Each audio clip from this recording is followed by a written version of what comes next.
It's Thursday morning. I come back in here this morning. I've been waiting on the phone to charge. And I added a little small section right here. Even though that piece was identical to this piece because it was put in on an 8-degree angle here to try to give more room for the alternator, it made an optical illusion, made it look really super uneven, even though it was perfectly the same as this side. So what I done, I added a little bit right there, a little over an inch. Brought that back bar back, which now makes this side longer than this side. But when you look at it, it looks even.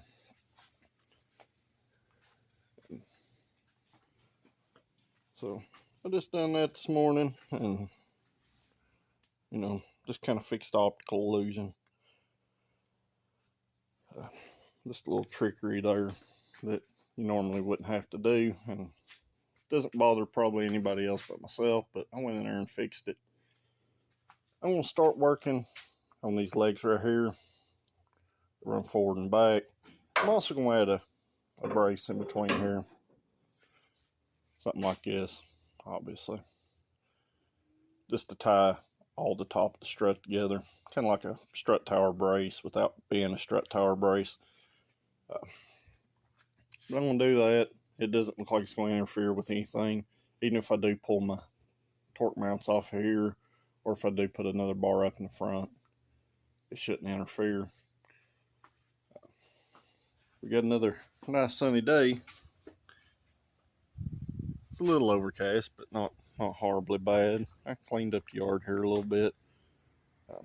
Anybody needing a S10 front frame clip for a street rod or anything, or a two-wheel drive S10 rear end there, I let this stuff go. Pretty cheap. Same with the donor Pontiac. It's got a lot of good body panels on it, except for the hood and the front bumper, the doors and the trunk lid and rear bumper. Even the headlights are pretty nice in it, just cloudy. I'm parting this thing out. If I can't get everything going by next week, it's going to scrap, and I really hate to scrap good stuff. So I'm going to get started here, and I'm going to take y'all along for a ride and a couple of fast forward videos. Let's see what we can get done today.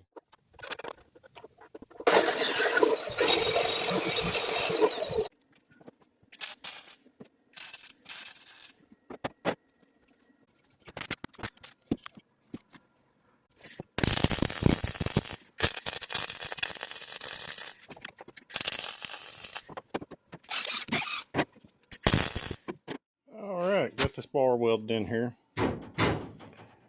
It's good and tied in there. Have banging sound. I'm just using the top of this car as a table for now, so that's why we're getting a lot of the beating and banging and nasty stuff there. Bars in there good and sound. I'm going to start measuring out for these legs right here. Like I said, this side is actually longer, even though it looks identical to this side. So that's going to modify my measurement a little bit.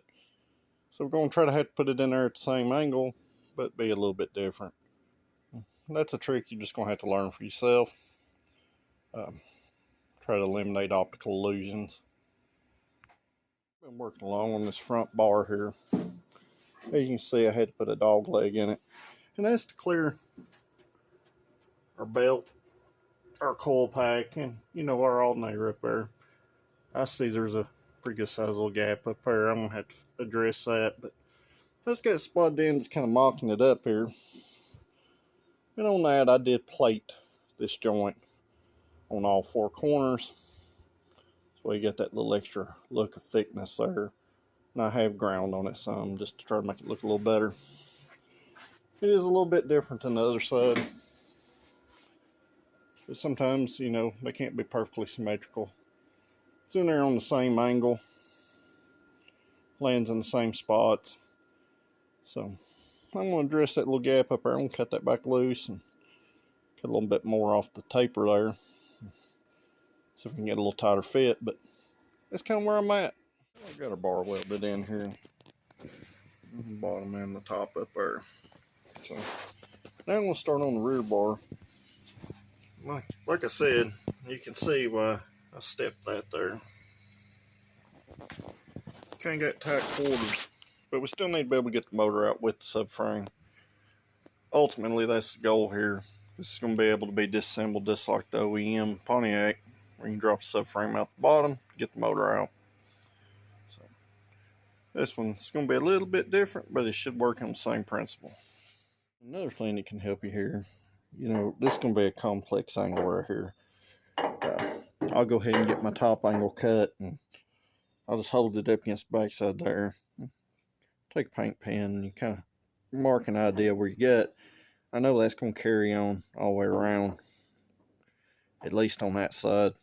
So now what I'm going to do, I'm going to cut this little wedge off right here at that angle. I'm going to test fit it and just trim it as needed until it gets in there. Just something kind of helps you on that odd angle stuff. Just keep trimming it until it fits. And just a few minutes later here with the flat disc, I got it fitting up good and tight down there. As you can see, it's supporting itself in there. It fits good and tight up here. 65-degree angle here, 65-degree angle here.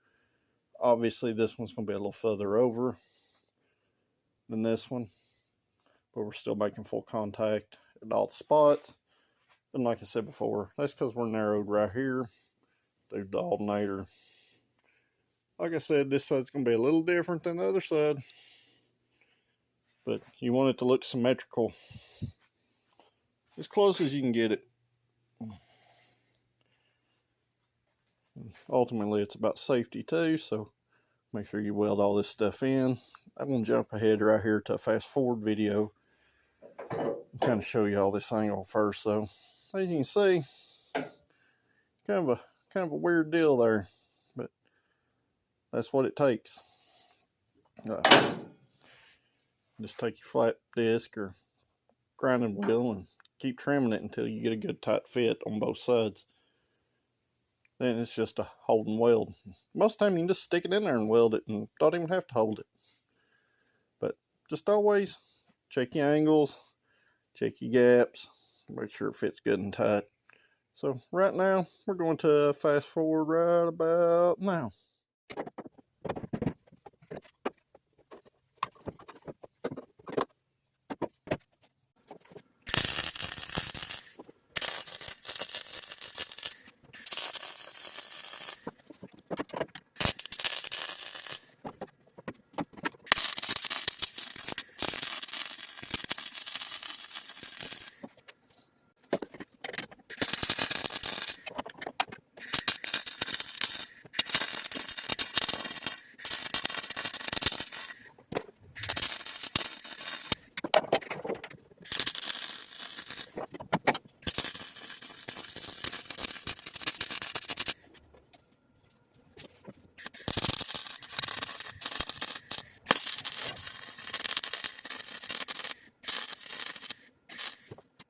Now our bar is welded in here, all four corners. Like I said before, what you're hearing is this stuff up here move. At this point, I'm going to start cutting some plate. I'm going to start plating this strut top end right here.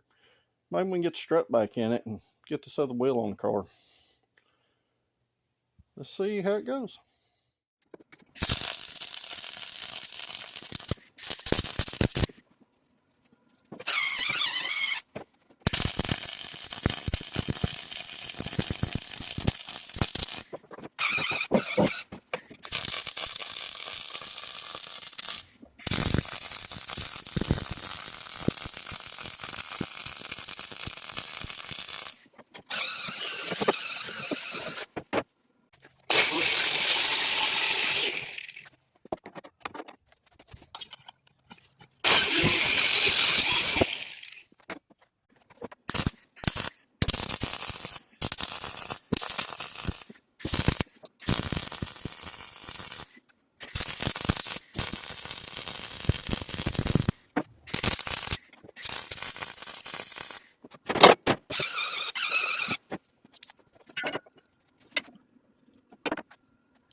plated from the structure into the quarter panel here.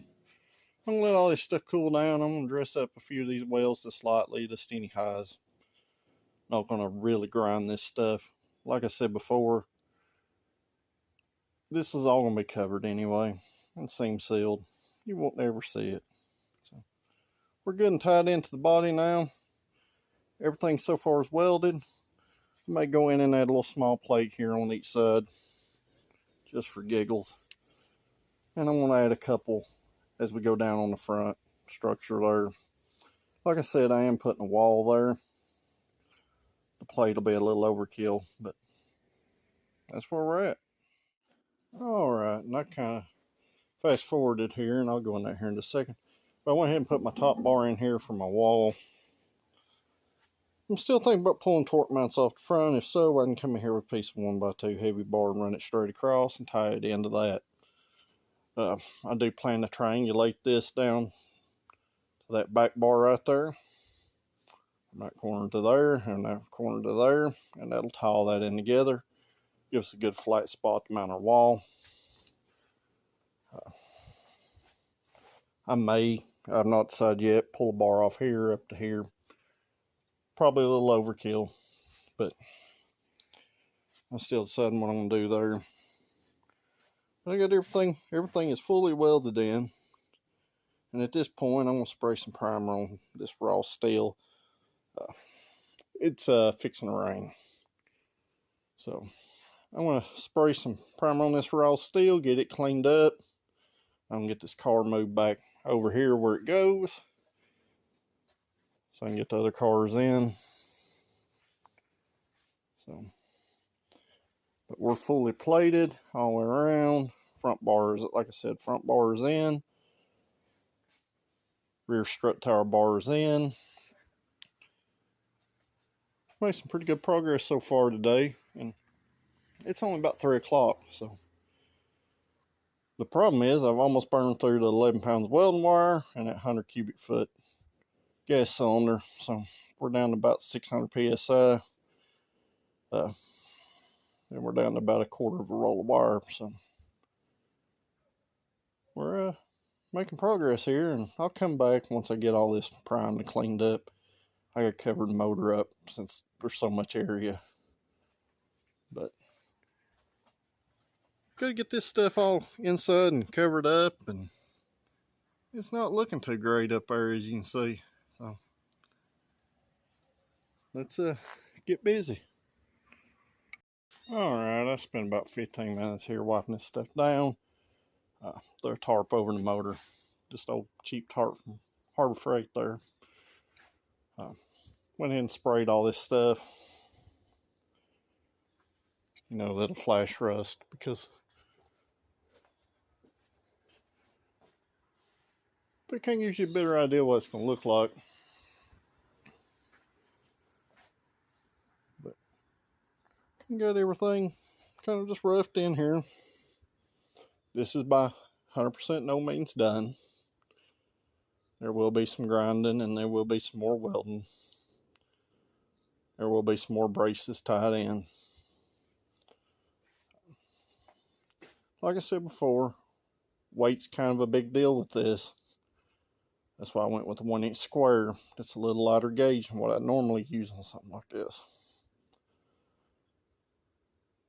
So we're heading to add a few extra little braces here and there to make sure everything's okay. So I'm going to let this dry, and I'm going to clean up the garage here and clean off the roof of this car and clean up all these little metal pieces that are in the floor here. And that way I can get my car inside before the rain starts. So be back in a few. Alright, we're about 4 o'clock. I got this put back up in here. Just wanted to kind of jump over here for a second. Out of them 3 7.5 foot sticks of tubing, this is the only waste I have. Now, there is some bigger pieces. They'll go in a scrap metal pile there. But this right here is just throwaway stuff. It's not long enough to do anything. And that's what you're shooting for when you do stuff like this. Minimal waste. lots of measuring, pre-planning. You cut it once, always cut long. You can always trim, it's harder to add. Especially in structural stuff where it's not good to have to piece something together. It's like this dog leg here. I had to piece this together, but it's plated with that 1/8" plate on all 4 sides. It's welded on the inside and outside of the tube. So, otherwise, so far, all else I got left over is this right here. And these little pieces right here. And that's all the flat parts left out of them 3, 4, 48" pieces. So, pretty good as far as waste stuff goes. At this point, I'm going to go ahead, I'm going to get the strut in it. I'm going to go out here and get the other wheel. I'm going to get it mocked up. And maybe tomorrow, we can weigh this car and kind of have an idea what the rear bias is. Even though there's going to be some more weight added and sheet metal and stuff. That way we can at least have a rear bias to start with. So we know what we're going to have to do up here. Go from there. But another thing about doing something like this at speed, it will make the front end light. So you also will need to add caster, but that's where your weight bias also comes in. You can't run this front suspension topped out. It screws all the alignment angles up. Makes them kind of squirrely up top. So I'll visit that in a later video. We're going to go in here and we're going to modify the top of the strut towers. We're going to add some caster. I'll measure it where it's at. Going to have to figure out how much weight we're going to have up here as far as fuel cell, the radiator, and the battery. Once we get on scales, we'll know where we have to put this weight. And we can add weight to the car. Not necessarily the parts, but we know what the parts weigh. We can add weight in different spots and see how it affects the chassis itself. But we'll get into that later. Right now, let's get this strut thrown up in here. Get this wheel stuck on there. And let's get this car off these blocks of wood and tires and stuff and get it sitting on its own weight. I've just been messing around down here, cleaning up and stuff. As you can see, it's sitting on its own weight here. No flex whatsoever. Still got to get 2 smaller tires. I had to put a little air in these. They got about 8 pounds air in them. As you can see, it's locked in on the front here, and it's locked in on the back. Same with the other side. I guess for our next project, we'll work on this rack so we can get the toe straightened up. As you can see, this one's kind of towed in. Kind of same thing here. We're locked in on the front and locked in right here on the back. So you get them shorter tires on here like now. So I'm gonna call today's video right here. So if you like low budget stuff, you know, work with what you got, kind of. Like, share, and subscribe this down here. I'd appreciate it.